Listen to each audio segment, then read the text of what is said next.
Hey future toppers, I hope आप सभी एकदम बढ़िया होंगे। रैपिड रिवीजन सीरीज की एक और शानदार वीडियो में आप सभी का स्वागत है। आज हम करने वाले हैं क्लास 12 पॉलिटिकल साइंस का चैप्टर कंटेम्प्रेरी साउथ एशिया। इस वीडियो को अगर अच्छे से आप देख लेते हैं तो इस चैप्टर में फुल मार्क्स स्कोर करने से आपको कोई भी नहीं रोक सकता। चलिए सीधा इस वीडियो को चालू करते हैं।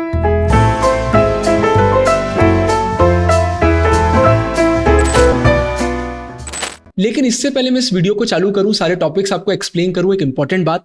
बहुत सारे बच्चे मुझे मैसेज में बोल रहे हैं भैया पॉलिटिकल साइंस डिफिकल्ट लगता है। तो देखिए, आपको ना आंसर फ्रेमिंग की प्रैक्टिस करना बहुत जरूरी है। तो हमारी फंसना पक्का है सीरीज जरूर से देखिए, और साथ में गुरुकुल बाय ओसवाल का क्वेश्चन बैंक ले लीजिए। बहुत सारी वीडियोस मैंने आपको बताया है, बहुत ही प्यारा क्वेश्चन बैंक है। मैं डिस्क्रिप्शन में दोनों के लिंक आपके लिए डाल दूंगा।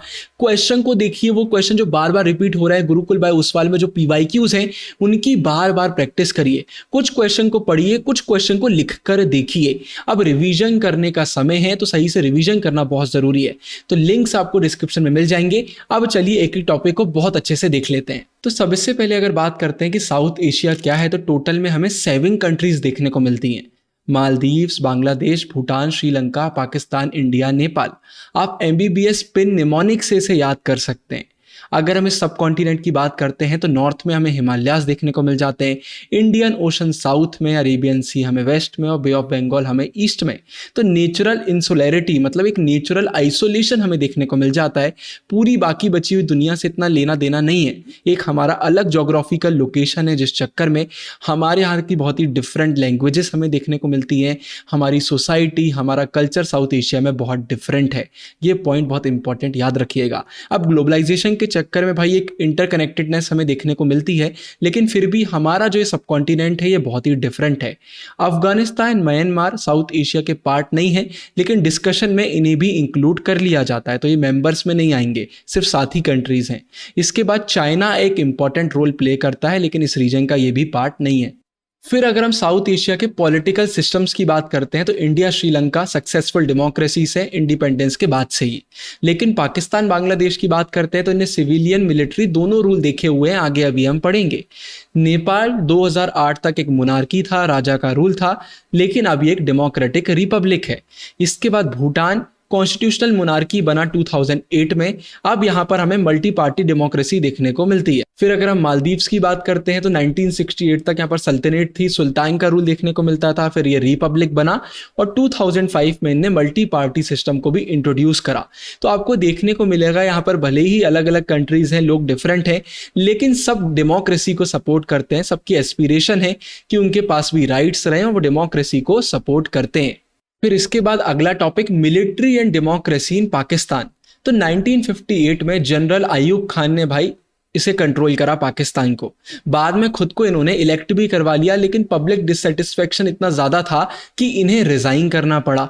वही हमने देखा, मिलिट्री सिविलियन दोनों रूल हमें देखने को मिलेंगे। फिर 1969 में जनरल याया खान ने लीड करा, ये आगे बढ़े, लेकिन इन्हीं के उस रूल के समय बांग्लादेश क्राइसिस हमें देखने को मिले। मतलब इंडिया पाकिस्तान की 1971 वॉर हुई और जो ईस्ट पाकिस्तान था वो बांग्लादेश बन गया। ये हमें इनके पीरियड में देखने को मिला। फिर 1971 से 77 में जुल्फिकर अली भुट्टो इलेक्ट हुए और इनकी गवर्नमेंट थी, लेकिन जनरल जिया उल हक ने इन्हें रिमूव कर दिया 1977 में। तो सिविलियन रूल भी था, मिलिट्री रूल भी था। आगे और देख लेते हैं। फिर 1988 में डेमोक्रेसी वापस आती है, किसकी लीडरशिप में? बेनजीर भुट्टो की लीडरशिप में। बहुत कंपटीशन हमें देखने को मिला। PPP इनकी जो पार्टी थी, आप मुझे कमेंट सेक्शन में फुल फॉर्म बताइएगा, और मुस्लिम लीग के बीच में। 1999 में आर्मी का फिर से टेक ओवर हुआ, यहाँ कू वगैरह में बहुत देखने को मिलते थे। जनरल परवेज मुशर्रफ ने नवाज शरीफ को हटा दिया उनकी जगह से, और 2001 में प्रेसिडेंट भी बन गए। फिर 2008 में डेमोक्रेसी वापस से आ गई। तो बहुत अप्स एंड डाउन्स हमें पाकिस्तान में देखने को मिले हैं। अब यहाँ पर एक सवाल आता है कि इतने चैलेंजेस पाकिस्तान क्यों फेस करता है? सबसे पहले पाकिस्तान में मिलिट्री, क्लर्जी मतलब वो लोग जो रिलीजियस उसमें पावर होल्ड करते हैं, और वो लोग जो बहुत रईस हैं, जिनके पास बहुत लैंड है, जिनका इन्फ्लुएंस है, इन सब का डोमिनेंस हमें देखने को मिलता है।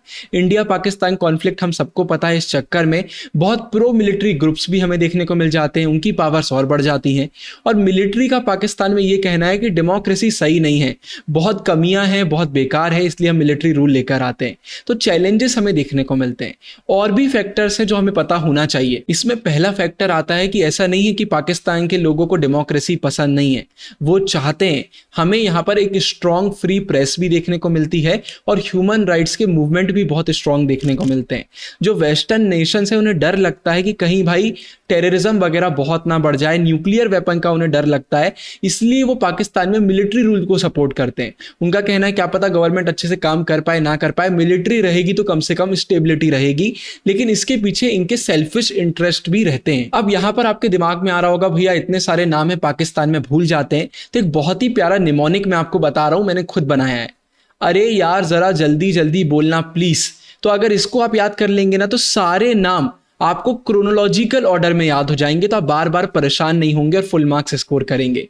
तो इसे याद कर लीजिए। अरे यार जरा जल्दी बोलना प्लीज। अब हम बात कर लेते हैं डेमोक्रेसी इन बांग्लादेश की। लेकिन वीडियो अभी तक देख रहे हैं तो प्लीज लाइक करिए, दोस्तों के साथ शेयर करिए और कोई भी एक छोटा सा प्यारा कमेंट कर दीजिए जिससे यूट्यूब को मालूम चले कि वीडियो में दम है और यूट्यूब इसे और आगे पुश करे। वैसे यूट्यूब हमारी वीडियोस को बहुत कम पुश करता है। तो देखिए सबसे पहले 47 से 91 के पीरियड की बात करते हैं, इंपॉर्टेंट है। दो पाकिस्तान थे, ईस्ट और वेस्ट। हम सबको मालूम है अगर हम वेस्ट पाकिस्तान की बात करते हैं वो आज भी पाकिस्तान है, लेकिन ईस्ट पाकिस्तान अब बांग्लादेश बन चुका है। अब यह भी आपको पता है कि पार्टीशन के समय इंडिया के बंगाल असम का कुछ एरिया था जिसको निकालकर ईस्ट पाकिस्तान को बनाया गया था।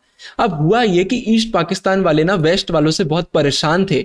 इनका कहना था कि अपना डोमिनेंस दिखाते हैं, अपना कल्चर हम पर इम्पोज करते हैं, पॉलिटिकल स्टेबिलिटी नहीं है हमारे पास, हमारे ज्यादा कोई रोल नहीं है गवर्नमेंट में, और साथ में उर्दू भी ये हम पर इम्पोज करते हैं। यही सब मैंने यहाँ लिखा हुआ है। कल्चर भी थोपते हैं, पॉलिटिकल रिप्रेजेंटेशन भी सही से नहीं है। इसके बाद 1970 में हमें इलेक्शंस देखने को मिले और इसमें अवामी लीग, जिसे लीड कौन कर रहे थे, शेख मुजीबुर रहमान, इन्होंने ईस्ट पाकिस्तान में सारी सीट्स जीत ली और कॉन्स्टिट्यूएंट असेंबली में भी मेजॉरिटी बना ली। मतलब इनकी गवर्नमेंट बनना पक्का थी। लेकिन हुआ यह कि जो वेस्ट पाकिस्तान है उसने मना कर दिया। वहां के जो बड़े बड़े लीडर्स थे उन्हें बोला नहीं हम ये नहीं होने देंगे, और शेख मुजीब को अरेस्ट भी कर लिया। और इसके बाद फिर लफड़े होना चालू हो गए। इस समय जनरल याया खान का रूल चल रहा था। इन्होंने बहुत सप्रेस करा बंगाली लोगों को और ईस्ट पाकिस्तान के लोगों को। वहां पर जो बंगाली थे और बाकी लोग थे, पाकिस्तान की आर्मी का इन्होंने यूज करा, बहुत सारे लोगों को मारा। और इसके बाद इंडिया में ना बहुत माइग्रेशन हो रहा था, वहां से लोग यहां पर आ रहे थे, इससे इंडिया को प्रॉब्लम हो रही थी। तो इंडिया ने ईस्ट पाकिस्तान को सपोर्ट करा फाइनेंशियली भी, और हमने मिलिट्री सपोर्ट भी दिया। इसके बाद दिसंबर 1971 में इंडिया पाकिस्तान की वॉर हुई, जिसमें इंडिया ने पाकिस्तान को जम के पीटा और इसके बाद बांग्लादेश को आजादी मिल गई और पाकिस्तान ने सरेंडर कर दिया था। लेकिन ड्रामा अभी खत्म नहीं होता है। कॉन्स्टिट्यूशन में इन्होंने 1972 में बोला बांग्लादेश वालों ने कि भाई हम सेकुलरिज्म को फॉलो करेंगे, डेमोक्रेसी सोशलिज्म को फॉलो करेंगे। लेकिन इन्हीं के लीडर शेख मुजीब पलट गए। 1975 में इन्होंने कॉन्स्टिट्यूशन में कुछ अमेंडमेंट करे और प्रेसिडेंशियल सिस्टम को इन्होंने अप्लाई कर दिया बांग्लादेश में। फिर इन्होंने अपोजिशन को भी अबॉलिश कर दिया और बाद में एक मिलिट्री कू में इनका असैसिनेशन हो गया, इनको मार दिया गया। फिर हमें मिलिट्री रूल देखने को मिला जियाउर रहमान का। अब ये बीएनपी के लीडर थे। अब फुल फॉर्म आप मुझे कमेंट सेक्शन में बताना। इन्होंने भी रूल करा लेकिन बाद में इनका भी असैसिनेशन हो गया, आपको पता होना चाहिए। फिर लेफ्टिनेंट जनरल इरशाद आए, इन्होंने फिर अपना रूल वहां पर रखा। इन्होंने डेमोक्रेसी को तो अलाउ करा लेकिन बहुत ही लिमिटेड, लेकिन बहुत मास प्रोटेस्ट इनके खिलाफ हमें देखने को मिला और इसलिए इन्हें बाद में स्टेप डाउन कर लिया। ये पॉइंट निकल कर आता है क्योंकि लोग बिल्कुल इनके अगेंस्ट में हो गए थे। सिंस 1991 हमें मल्टी पार्टी डेमोक्रेसी यहां पर देखने को मिलती है और रेगुलर इलेक्शन भी होते हैं। अभी रिसेंट में बांग्लादेश में बहुत प्रॉब्लम्स हुई थी, आप इसके बारे में अवेयर होंगे। अब इसके बाद अगला topic monarchy and democracy in Nepal. तो नेपाल एक हिंदू किंगडम था और बाद में ये कॉन्स्टिट्यूशनल मोनार्की बना। डेमोक्रेसी यहाँ पर बहुत ही रिस्ट्रिक्टेड थी और किंग और आर्मी कंट्रोल करते थे अच्छे से। लेकिन 1990 में प्रो डेमोक्रेसी मूवमेंट हमें देखने को मिले, जिसके बाद न्यू डेमोक्रेटिक कॉन्स्टिट्यूशन हमें देखने को मिला।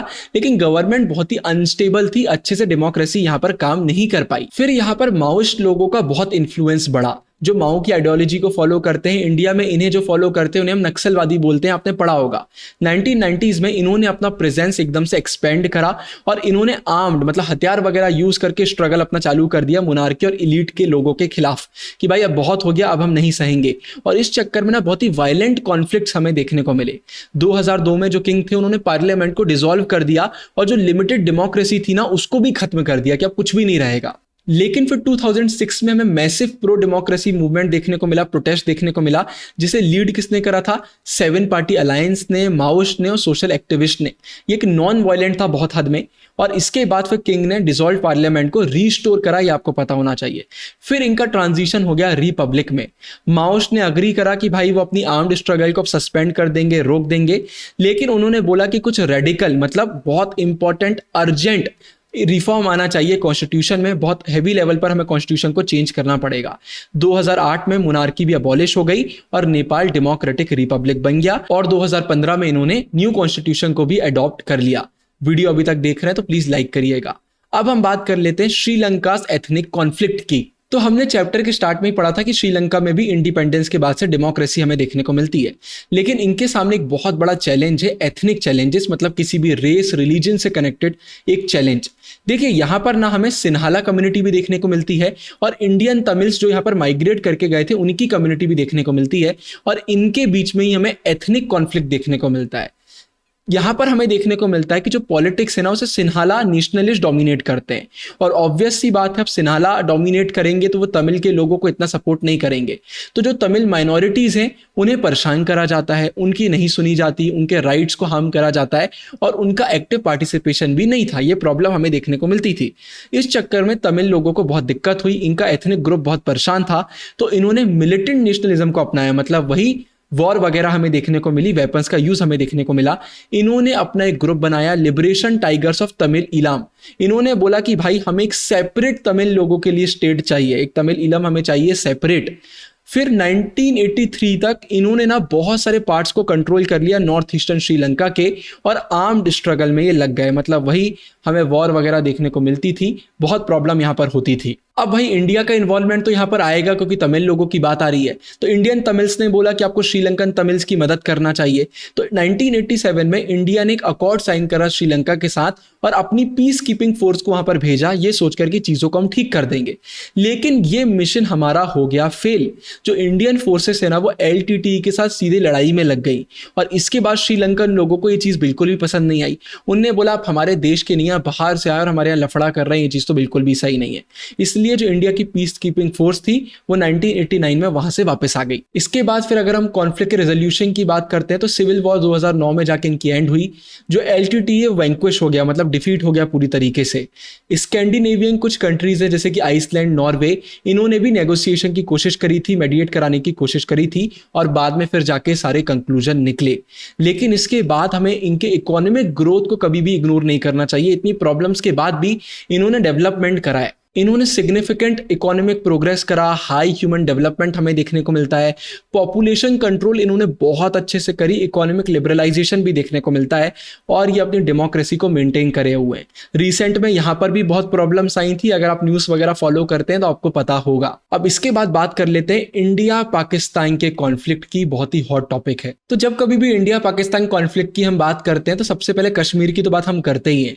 हमारे पार्टीशन के बाद ही ये प्रॉब्लम हमें देखने को मिल रही थी, अभी तक इसका कोई हल हमें नहीं मिला है। 1947-48 की वॉर हो, 1965 की वॉर हो, इसके बाद भी ये चीज सही नहीं हुई। इनफैक्ट 47-48 वॉर के बाद ही हमें कश्मीर का डिवीजन देखने को मिला था। POK आपने नाम सुना होगा, पाकिस्तान ऑक्यूपाइड कश्मीर, कश्मीर का वो हिस्सा जो पाकिस्तान ने ऑक्यूपाई करा हुआ है। और फिर Indian province of Jammu and Kashmir, India का जो कश्मीर है, जो इंडिया का पार्ट है। और फिर LOC, न्यूज में आपने बहुत बार सुना होगा, लाइन ऑफ कंट्रोल, मतलब इसके इस साइड इंडिया वाला पार्ट हो गया, उस साइड हमारा पाकिस्तान का कश्मीर का पार्ट हो गया। इनफैक्ट 1971 में भी जो वॉर हुई, इसके बाद भी ये इशू रिजॉल्व नहीं हुआ। और इतना ही नहीं, सियाचिन ग्लेशियर के कंट्रोल को लेकर भी प्रॉब्लम देखने को मिलती है, आर्म्स रेस हमें देखने को मिलती है, बहुत सारी प्रॉब्लम्स है इंडिया पाकिस्तान के बीच। न्यूक्लियर मिसाइल डेवलपमेंट भी हमें देखने को मिले 1990s में।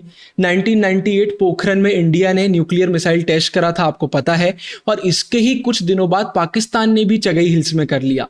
तो ये बहुत ही सस्पिशियस एक्टिविटी थी कि इतनी जल्दी पाकिस्तान ने कैसे कर लिया। लेकिन इसके बाद भी दोनों कंट्रीज ना मिलिट्री बैलेंस बना के रखती हैं, और हम कोशिश करते हैं कि भाई थोड़ा सुधार हो सके, तो फुल स्केल वॉर की जो प्रोबेबिलिटी है वो तो कम हो गई है।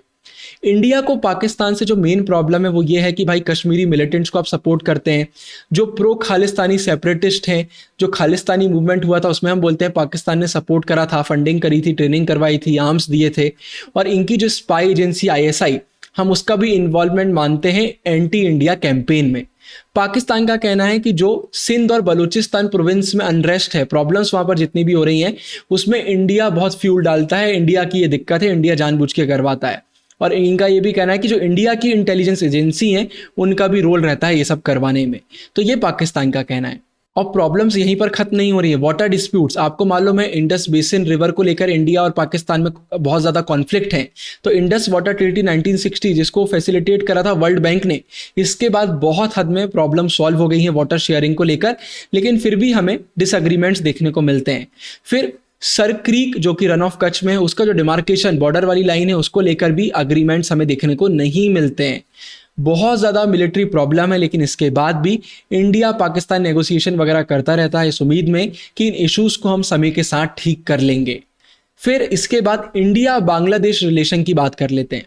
सबसे पहले अगर हम डिफरेंसेस की बात करते हैं तो Ganga Brahmaputra river water sharing को लेकर डिस्प्यूट हमें देखने को मिलता है। फिर बांग्लादेश कभी भी एक्सेप्ट नहीं करता है कि इलीगल इमिग्रेशन हो रहा है उनकी तरफ से इंडिया की ओर, ये उसको कभी भी नहीं मानते हैं, इंडिया को प्रॉब्लम है। फिर बांग्लादेश ना एंटी इंडियन इस्लामिक फंडामेंटलिस्ट जो ग्रुप है उनको भी सपोर्ट करता है, इंडिया को ये भी कंसर्निंग लगता है। फिर बांग्लादेश ने रिफ्यूज कर दिया कि वो इंडियन ट्रूप्स को अलाउ नहीं करेगा कि हम उनकी टेरिटरी से अपनी नॉर्थ ईस्टर्न स्टेट्स की तरफ जा पाएं, क्योंकि बांग्लादेश बीच में फंसता है, लेकिन उसने मना कर दिया। फिर बांग्लादेश ने यह भी बोल दिया कि नेचुरल गैस हम इंडिया को एक्सपोर्ट नहीं करेंगे और म्यांमार को भी हमारी टेरिटरी से होकर करने नहीं देंगे, तो यह भी प्रॉब्लम वाली बात है। बांग्लादेश का यह बोलना है कि इंडिया एक रीजनल बुली है, मतलब हमें परेशान करता है, चाहे रिवर वाटर शेयरिंग को लेकर हो, चित्तागोंग हिल में जो भी रिबेलियन होते हैं उन्हें इंडिया सपोर्ट करता है, नेचुरल गैस बहुत एक्सट्रैक्ट करता है, मतलब कुल मिलाकर रीजनल बुली है, हम लोगों को अच्छे से जीने नहीं देता, हमारे राइट्स को हार्म करता है। और हमें लॉन्ग स्टैंडिंग बॉर्डर डिस्प्यूट्स भी देखने को मिलते हैं। लेकिन सिर्फ डिफरेंसेस नहीं है, कोऑपरेशन भी देखने को मिलते हैं। पिछले 20 सालों में बहुत हमारे इंप्रूव हुए हैं इकोनॉमिक रिलेशन। बांग्लादेश इंडिया की लुक ईस्ट पॉलिसी, जिसको 2014 से अब हम एक्ट ईस्ट बोलते हैं, उसका भी पार्ट है, जहां पर इंडिया का है कि भाई हम म्यांमार के थ्रू साउथ ईस्ट एशिया से भी कनेक्ट करेंगे। रेगुलर कोऑपरेशन हमें देखने को मिल जाता है डिजास्टर मैनेजमेंट में, इन्वायरमेंटल इश्यूज में। 2015 में हमने अपने इंक्लेव्स को एक्सचेंज करा था। क्या हुआ, बांग्लादेश की टेरिटरी में बहुत सारी ऐसी छोटी छोटी टेरिटरीज थी जो इंडिया की थी, और इंडिया में कुछ ऐसे छोटे छोटे पार्ट्स थे जो बांग्लादेश के थे। मैंने लाइव क्लासेस में बहुत डिटेल्ड वे में एक्सप्लेन करा था, इन्हें हम इंक्लेव्स बोलते हैं। तो इन्हें हमने एक्सचेंज कर लिया था कि आपके जो पार्ट हैं उधर पर जो इंडिया वाले पार्ट है वो आप रख लो, यहाँ पर जो बांग्लादेश वाले पार्ट है उन्हें हम रख लेते हैं। आपके सिलेबस में नहीं है, आपको सिर्फ इंक्लेव्स पता होना चाहिए। लाइव क्लासेस में हम थोड़ा एक्स्ट्रा बच्चों को बताते रहते हैं। फिर ऑन गोइंग भाई एफर्ट्स भी चल रहे हैं कि हम थोड़ा सा कोऑपरेशन और करें, देखें कि कॉमन थ्रेड्स क्या हैं और एक दूसरे की रिस्पेक्ट करें, एक दूसरे के लिए थोड़ा सा सेंसिटिव हो जाएं, तो परेशान ना करें। तो कोऑपरेशन भी हमें देखने को मिलता है। फिर इंडिया नेपाल की बात करते हैं तो हमारी एक ट्रीटी है जिसके कारण हम फ्रीली ट्रेवल कर सकते हैं विदाउट पासपोर्ट वीजा, और एक दूसरे की कंट्री में जाकर काम भी कर सकते हैं। लेकिन इसके बाद भी हमें ट्रेड रिलेटेड डिस्प्यूट्स देखने को मिल जाते हैं, पास्ट में तो बहुत देखने को मिले। इंडिया को जो मेन प्रॉब्लम वो ये है कि नेपाल के चाइना के साथ रिलेशन बहुत अच्छे हैं, और कभी भी इनके नेशन में एंटी इंडियन एलिमेंट्स होते हैं, कुछ भी एंटी इंडिया होता है ना, तो इन लोग कोई भी ढंग का एक्शन नहीं लेते हैं। फिर इसके बाद हमारी सिक्योरिटी एजेंसीज का कहना है कि जो माओइस्ट मूवमेंट है, मतलब जो माओ की आइडियोलॉजी से इन्फ्लुएंस है और इंडिया में इन्हें जो फॉलो करते हैं उनको नक्सलवादी बोलते हैं। तो इनका कहना है कि जो नेपाल में ये माओइस्ट मूवमेंट बढ़ रहा है ना, इससे इंडिया को प्रॉब्लम है, क्योंकि फिर इंडिया में नक्सलाइट ग्रुप्स वगैरह का राइज हमें देखने को मिलेगा। फिर इंडिया का एक और ये कहना है कि भाई जो नेपाल का इंटरनल अफेयर वगैरह है, रिवर वाटर्स को लेकर जो हमारा शेयरिंग वगैरह है, हाइड्रो इलेक्ट्रिसिटी प्रोजेक्ट्स हैं, ये भी इंडिया को थोड़े से कंसर्निंग लगते हैं। नेपाल का व्यू क्या है? नेपाल के कुछ लीडर और सिटीजन का कहना है कि इंडिया इनके इंटरनल अफेयर्स में बहुत टांग अड़ाता है। साथ में इंडिया के मकसद अच्छे नहीं है अगर हम रिवर वाटर की बात करते हैं, मतलब इंडिया फ्यूचर में इनको दिक्कत दे सकता है। और फिर भाई नेपाल तो लैंड लॉक्ड है, तो ये बोलता है कि इंडिया अपनी टेरिटरी से हमें सी का एक्सेस भी नहीं देता है। लेकिन इसके बाद भी हमारे बहुत ही स्टेबल और पीसफुल रिलेशन है। हम ट्रेड, साइंटिफिक कोलैबोरेशन करते हैं, natural resources, electricity generation, water management, यहाँ पर हम कोऑपरेट करते हैं। और अब धीरे धीरे नेपाल की डेमोक्रेसी भी स्ट्रांग हो रही है, हमने स्टार्टिंग में इसके बारे में देखा, तो इससे हमारे रिलेशन और स्ट्रांग हो सकते हैं। इंडिया श्रीलंका रिलेशन की बात करते हैं तो भाई जो मेन प्रॉब्लम है मैंने आपको पहले ही बताया, एथनिक कॉन्फ्लिक्ट की है, जो तमिल वाला इशू हमें देखने को मिलता है। इंडियन लीडर्स और सिटीजन का कहना है कि वहां पर अगर तमिल लोगों को प्रॉब्लम होगी तो हम चुपचाप नहीं बैठ सकते, हम भी आवाज उठाएंगे। 1987 में इंडिया ने मिलिट्री इंटरवेंशन करा था, मैंने आपको पहले बताया, बहुत लफड़े हो गए थे। तब इसके बाद इंडिया यही प्रेफर करता है कि इनके इंटरनल इश्यूज के बीच में हम ना आए। इंडिया ने फ्री ट्रेड अग्रीमेंट भी श्रीलंका के साथ साइन करा, जिसके बाद हमारे बायलैटरल टाइज बहुत इंप्रूव हो गए। फिर सुनामी के बाद जो श्रीलंका का रिकंस्ट्रक्शन होना था उसमें भी इंडिया ने बहुत असिस्ट करा, इससे हमारे रिलेशन और स्ट्रांग हो गए। अब इंडिया भूटान की बात करते तो बहुत ही प्यारा हमारा रिलेशन है, एज सच कोई ज्यादा प्रॉब्लम नहीं है। भूटान ने क्या करा, एफर्ट्स करे, जो गुरिल्लास और मिलिटेंट थे ना, जो नॉर्थ ईस्टर्न इंडिया में परेशान करते थे, इनकी टेरिटरी में रहकर यहाँ पर प्रॉब्लम डालते थे, उनके खिलाफ इनने एक्शन लिए भूटान की गवर्नमेंट ने, और इससे इंडिया को बहुत मदद मिली है। और large scale hydro electric project हमें भूटान में देखने को मिलते हैं जिसमें इंडिया भी इन्वॉल्व है, और इंडिया भूटान की बहुत मदद करता है, हमेशा मदद करता है डेवलपमेंट में, तो इसलिए हमारे रिलेशन काफी अच्छे हैं। फिर इंडिया मालदीव्स की अगर हम बात करते हैं तो बहुत ही प्यारे रिलेशन है।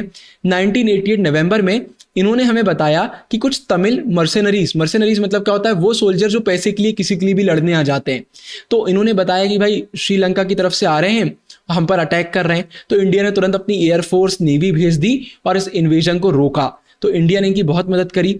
इंडिया इकोनॉमिक डेवलपमेंट में भी मालदीव्स की बहुत मदद करता है, स्पेशली टूरिज्म और फिशरीज की अगर हम बात करते हैं तो हमारा रिलेशन भी काफी अच्छा है। फिर इसके बाद ऐसा नहीं है कि सिर्फ इंडिया की हम बात करेंगे, बाकी जगह भी थोड़े डिसएग्रीमेंट हमें देखने को मिलते हैं। नेपाल भूटान की बात करते हैं तो जो एथनिक नेपालीज का माइग्रेशन हुआ है भूटान में, ये इन्हें पसंद नहीं आता है, तो इनका लफड़ा चल रहा है।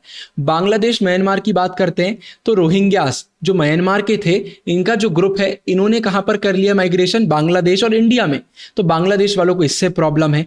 फिर बांग्लादेश नेपाल की बात करते हैं तो भाई हिमालयन रिवर वाटर्स का फ्यूचर क्या रहने वाला है, इसको लेकर इनके बीच में कॉन्फ्लिक्ट है, तो ये तीन रिलेशन भी याद रखिएगा, इंपॉर्टेंट है। फिर साउथ एशियन कोऑपरेशन की बात कर लेते हैं, भाई हम कोऑपरेट भी करते हैं, तो पहला सार्क निकल कर आता है। कमेंट सेक्शन में मुझे इसका फुल फॉर्म आप बताइएगा। 1985 में एक रीजनल इनिशिएटिव हमने स्टार्ट करा था, जिससे हमने बोला कि हम सब साथ में आकर कोऑपरेशन को और बढ़ाएंगे और ग्रोथ की तरफ आगे बढ़ेंगे, लेकिन इतने पॉलिटिकल डिफरेंसेस से हमारे बीच की सार्क अच्छे से काम नहीं कर पाया, लिमिटेड सक्सेस हमें देखने को मिली। फिर SAFTA, South Asian free trade agreement, ये 2004 में साइन हुआ और जनवरी 2006 में ये इफेक्ट में आ गया। इसका एम यही है कि फ्री ट्रेड जोन हमें बनाना है और जो साउथ एशिया में ट्रेड टैरिफ्स है ना, उन्हें भी हमें कम करना है। इंडिया का कहना है कि साफ्ता एक अच्छी चीज है, इससे रीजनल इकोनॉमिक कोऑपरेशन तो बढ़ेगा ही बढ़ेगा, और साथ में क्या पता इस चक्कर में पॉलिटिकल कोऑपरेशन भी बढ़ जाए। कुछ नेबर्स है, उनका कहना है नहीं भाई, इंडिया एक बहुत बड़ा पावर है हमारे रीजन में, तो ऐसा ना हो कि इंडिया हमारे मार्केट को डोमिनेट करने लग जाए और हमारी सोसाइटीज और हमारे पॉलिटिक्स को भी इन्फ्लुएंस करने लग जाए। और इंडिया में भी कुछ का ये कहना है कि भाई भूटान, नेपाल, श्रीलंका, इनके साथ पहले ही हमारे बायलैटरल अग्रीमेंट है, हम आपस में अग्रीमेंट कर चुके हैं, तो साफ्ता की फिर क्या जरूरत है। तो अलग अलग बातें भी निकल कर आती हैं। वापस से इंडिया पाकिस्तान की बात करते हैं तो हम एफर्ट्स देते हैं जिससे टेंशन वगैरह हमारी कम हो, पीस हम प्रमोट करने की कोशिश करते हैं, हम कॉन्फिडेंस बिल्डिंग करते हैं, हमने सिक्योरिटी वाले चैप्टर में पढ़ा हुआ था, आपस में इंफॉर्मेशन शेयर वगैरह करते रहते हैं। सोशल एक्टिविस्ट लीडर वगैरह भी कोशिश करते हैं कि थोड़ी सी फ्रेंडशिप हम बढ़ा सकें। समिट्स वगैरह होती हैं जहां पर हम की इश्यूज को डिस्कस भी करते हैं, इंपॉर्टेंट पॉइंट है। हमने बहुत सारे बॉर्डर्स भी ओपन करे, हमने बस रूट्स, ट्रेड वगैरह को भी इंप्रूव करने का ट्राई करा है। हम अब थोड़ा आसानी से वीजा का एक्सेस भी दे देते हैं, लेकिन अभी रिसेंट में आपको पता है इंडिया पाकिस्तान के लफड़े होते रहते हैं, तो इन चक्करों में कितनी भी मेहनत हम क्यों ना कर लें, वापस हम पहले पहुंच जाते हैं, पहले ब्लॉक में। तो इंडिया पाकिस्तान के रिलेशन अभी बहुत अच्छे तो नहीं हैं। इसके बाद भाई एक्सटर्नल पावर्स की बात करना जरूरी है। चाइना, यूएसए का बहुत इन्फ्लुएंस है साउथ एशिया में। इंडिया चाइना के रिलेशन बहुत सुधरे हैं, लेकिन चाइना का जो पाकिस्तान के साथ रिलेशन है वो हमें अच्छा नहीं लगता। फिर इंडिया चाइना के 1991 के बाद इकोनॉमिक टाइज बहुत स्ट्रांग हुए हैं, इसके बारे में हमने पुराने चैप्टर में पढ़ा हुआ है। यूएस का इन्वॉल्वमेंट भी बहुत बढ़ गया है और यूएस ना इंडिया पाकिस्तान दोनों के साथ अच्छे रिलेशन बनाया हुआ है। लेकिन फिर यहाँ पर एक इंपॉर्टेंट पॉइंट निकल कर आता है कि एक्सटर्नल पावर से ज़्यादा इंपॉर्टेंट ये है कि साउथ एशिया के लोग क्या चाहते हैं, हमारी गवर्नमेंट क्या चाहती है। अगर हम साथ में आना चाहते हैं तो हम आ सकते हैं, वरना हम नहीं आ पाएंगे। तो एक्सटर्नल पावर इंपॉर्टेंट है, लेकिन हमारा क्या इरादा है, हमारा इंटेंट क्या है, वो भी बहुत इंपॉर्टेंट है। इसी के साथ ये वाला चैप्टर हमारा कंप्लीट होता है। ये वीडियो पसंद आई हो तो प्लीज लाइक करिएगा, कमेंट करिएगा, ज्यादा से ज्यादा शेयर करिएगा। ऊपर एंड स्क्रीन में पूरी प्लेलिस्ट में डाल रहा हूं, कमेंट्स में बताइए आगे किस टॉपिक पर आपको वीडियो चाहिए। डिस्क्रिप्शन में सारे लिंक्स हैं। इस वीडियो के लिए इतना ही। साइनिंग ऑफ, गुरु टहंगुरिया।